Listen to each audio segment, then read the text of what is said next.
ñu sant yàlla julli si yonent bi sallallahu alayhi wa sallam di santaat yàlla bu baax bi ñu yàlla maye kattan ak doole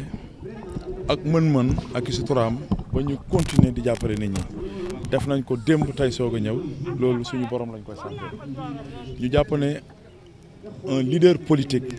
boo nekkee un chef de parti politique d'abord tu dois pouvoir répondre à la demande sociale de la population moo waral ñu ne 72 heures de la tabaski ou 48 heures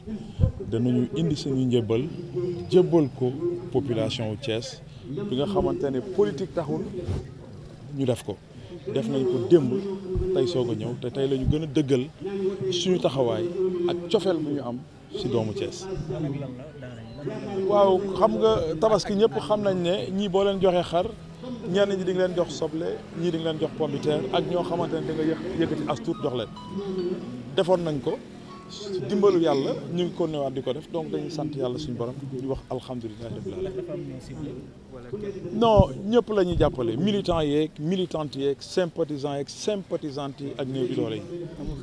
amul xaaj amul Thiès amul coloration aussi de parti politique parce que au-delà de la politique ñoo bokk suñu dëkk bokk suñu réew muy Sénégal donc ma jàpp ne muy bokk gis-gis ak muy UNR Union pour une nouvelle république bi nga xam ne maay njiit bi ak APR rek réew mi dama jàpp ne ñun ñëpp doomu Sénégal Pastef ak yëpp si yem man sama ndimbal fépp lay dugg te ñaan naa yàlla mu continuer parce que Sénégal la ma ñor askanu Sénégal la ma ñor donc booy jóg pour Sénégal je pense que jàmm rek moom nga war a woote moom nga war a doxal guddi ak bëccëg. li ma koy njëkk a interpeller mooy lan la mës a defal askanu Sénégal. lan la mës a defal doomu Ziguinchor yi nga xamante ne fa la dëkk man duma Thiessois seede yàlla je suis de la Casamance mon père est de Sédhiou ma mère est de Marsassoum su may maam yëpp ñu ngi Ziguinchor te Ousmane Sonko c'est très bien caméra laay waxee moom xam na man xam naa su may maam xam nañu kon na arrêté parce que nit du caage ni opposition nga nekk da ngay ëmb ay sos di ko weccoog dëgg man dëgg fu ma fekk fa la may bàyyi je ne suis pas de l'APR je ne suis pas de la mouvance présidentielle je suis de l'opposition je fais partie d'une liste ci députation yi muy liste su bokk gis-gis fa lañ ma investir mais teewul bu dëgg amee dañ koy wax xam nga méngool bilan wu président Macky Sall ak yeneen président yi ne pas le reconnaître c'est être malhonnête parce que nit quoi qu'il advienne il faut dire la vérité ce qu'il a réussi à faire à Ziguinchor bien vrai que l'État est une continuité le président Wade ne l'a pas réussi ma jàpp ne Sénégal waruñu fi indi problème mu ethnie waru fi am ma jàpp ne Sénégal benn bopp la war a am un bon leader dafa war a wane de bon exemple mooy lan di fédérer les forces vives de la population sénégalaise parce que tey kenn soxlawul di yëkkati arme wala ay jumtuwaay pour jër ab pouvoir wala taal ab réew boo soxlaa réew nga taal ko ëllëg su la ko suñu borom joxee da nga am ay jafe-jafe pour tabaxaat la nga xamante ne moo yàq ma jàpp ne bu ñu jàppee ne l'État est une continuité la fi sa adversaire def bu la ko yàlla joxee moom nga war a continuer di ko béral di ko liggéeyal te je m'en vais vous faire une révélation moi je me demande qu'attend la police ou la gendarmerie ou l'armée même de faire une conférence de presse pour pouvoir édifier les Sénégalais et Sénégalaises. Avant 3 morts yi di am, il y avait 14 morts au Sénégal, mois de mars. Les 13 personnes n'ont pas été tuées par pistolet. Pas que lañ leen reyee man maa leen defal tey révélation bi tey man mon père fut policier, il faisait partie des renseignements généraux qui est connu de tous. Donc la ma sa mën a am si ay information je pense que je suis mieux placé aujourd'hui pour parler ñi ñu rey 13 morts yi paaka moo leen rey paaka moo leen rey kenn la ñu faat ak pistolet mooy xale ba ñu faat Parcelles Assainies parce que j'ai beaucoup de respect pour la police ma jàpp ne légitime défense la woon mais les 13 morts ont été assassinés voire même tués par arme blanche loolu police waroon na ko leeral ou la gendarmerie mais ñun xam nañ ci dara. La preuve, il y a même un père de famille qui l'avait dit à son temps, son fils a été tué par une arme blanche. ñoom bi ñu fa demee leader Pastef et autres bëggoon leen corrompre ne leen nañu accuser l'État du Sénégal ne dañ leen a tiré pistolet borom kër googu bi mu jotee autopsie bi dafa taxaw def une conférence de presse ne attaquer l'État du Sénégal ou détruire une institution c'est être vraiment lâche et malhonnête de le faire en tant que chef de famille. bu ñu tamee tey bu pouvoir bi ba Sénégal tey toll fi ab leader wala des leaders de parti politique war a wax jàmm doxal jàmm dem élection war a gagner pour jël réew mi di instrumentaliser en insultant la conscience des Sénégalais et Sénégalaises sur les mensonges pour taal ab réew y a problème. Tey on doit pouvoir voir encore une fois comment délivrer les récépissés des partis politiques parce que c'est très important. Sénégal benn bopp la ñun ñëpp benn lañu nous sommes tous des Sénégalais au-delà de la considération politique. La preuve man je ne suis pas du pouvoir néewuma ci pouvoir bi suma xarit Cheikh Abdou Bara Dolly Mbacké honorable député yëkkati ay kaddu ñun ñi ay xaritam ñu ñaawlu ko muy kaddu yu ñaaw teg ko ci njiitum réew mi ñun ñëpp la metti bi ma fa demee fekk ko ci case bi waxtaan ak moom ma ne ko nekkoo ci dëgg tu es mon frère tu es mon ami ñun ñëpp opposition lañ nekk mais dëgg man fu ma fekk fa la may bàyyi ku ma ci jàpp ma ku ma ci bàyyi ma man bi may dugg kaso di duggaat kaso je pense que tey la leader bu nekk taxaw ne moom la man bi may dugg kaso kenn su ñoom duggul woon prison et je défie quiconque mais ma ne ko la nga wax dafa ëpp bu dul sax njiitum réew waroo yëkkati yenn kaddu yi di ko teg ci ku la mag parce que am na soxna yor ay doom yooyu am ay doom te fii loo fi wax tey ëllëg di nga ko regretter di nga ko rëccu ma ne ko tu as tort tu es mon ami et je te le dis j'ai entamé une médiation wax ña ma war a waxal ba yàlla may ma ndam tey mu reconnaître erreur am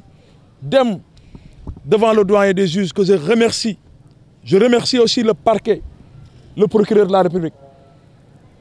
di gërëm di sant le président de la République muy Macky Sall ci taxawaayam ak sens élevé bi mu am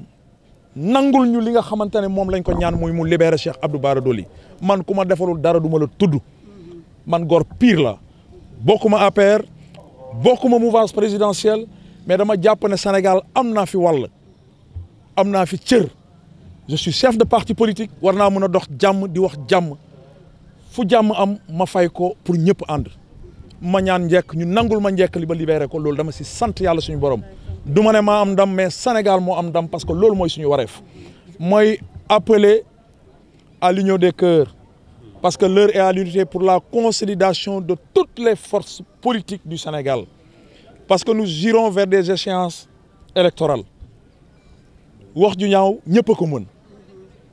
xeex ñëpp a ko mën mais am na boo xam ne fu ñu askan bi taxee jóg liggéeyal Sénégal tax nu jóg nañu jël ay programme yi wër bërdal ko askan bi taataan ak ñoom que le meilleur gagne waaye nag am naa sañ-sañ ñu investir ma coalition bokk gis-gis liggéey 13e position may ñaan askanu Sénégal ñu jox ma majorité à l'Assemblée nationale ngir ñu mun a liggéey soppi doxalinu Sénégal soppi ko ci institution yi mooy maanaam justice ñu am une justice forte am des institutions fortes askanu Sénégal gis seen bopp. Non, je ne suis pas de la mouvance présidentielle sëñ bi xar day weesu mbote man li tax ma ne xar day weesu mbote bi ma ci tolli sama jamono ni ma doon doxee Sénégal yëpp gis nañ ko ma jël âge su may doom màgg taxaw ku ma wax lu naqari ñoom mu metti leen ma jàpp ne wax ju ñaaw koo ko yóbbante dafa fekk ne amoo njaboot mais dama am njaboot teewul su ma waree critiquer la gestion étatique de ce régime dama koy def bu dee dëgg mooy tax ñu féetale leen pouvoir nga bokk kon askanu Sénégal yëpp ñu bëgg a jàmm ci réew mi fa lañ bokk mais man je pense que su ma duggoon APR du ma créer ab parti politique man je suis un homme libre dama nekk chef de parti politique comme ni Macky Sall nekkee chefu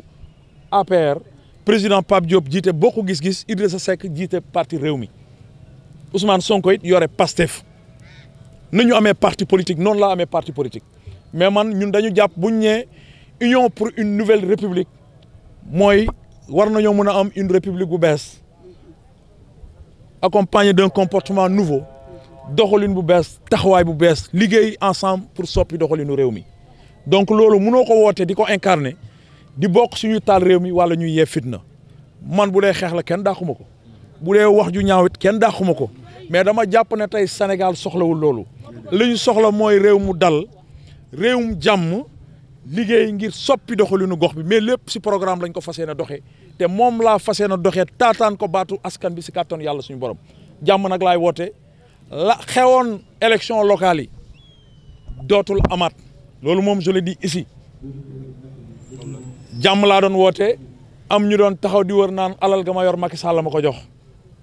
te lépp ay soslal ko ba ma ñàkk élection yi ren bis buñ ko commencé billahi je le dis ici duñu génn seen kër yi duñu campagne man maa ko wax parce que nag jël naa samay matuwaay jël naa samay devant que lu wanet Sénégal la ma ñor askanu Sénégal la ma ñor mais lépp si jàmm laa ko fas yéene def ak dëgg du ma gis nag dëgg di ko weccooki ay fen man opposition laa nekk mais opposition buy doxal dëgg di ko wax mais pas un opposant buy taal réew wala di yee fitna parce que réew mi ñun ñëpp am nañ si part de responsabilité buñ si bëriwul it alal am nañu ñoo xamante ni investir nañ ci réew mi te ñu njàngu mukk loolu di yàqu si kàttan yàlla suñu borom moo waral suñu doxalin ak suñu taxawaay kon nañ leen doxal jàmm di wax jàmm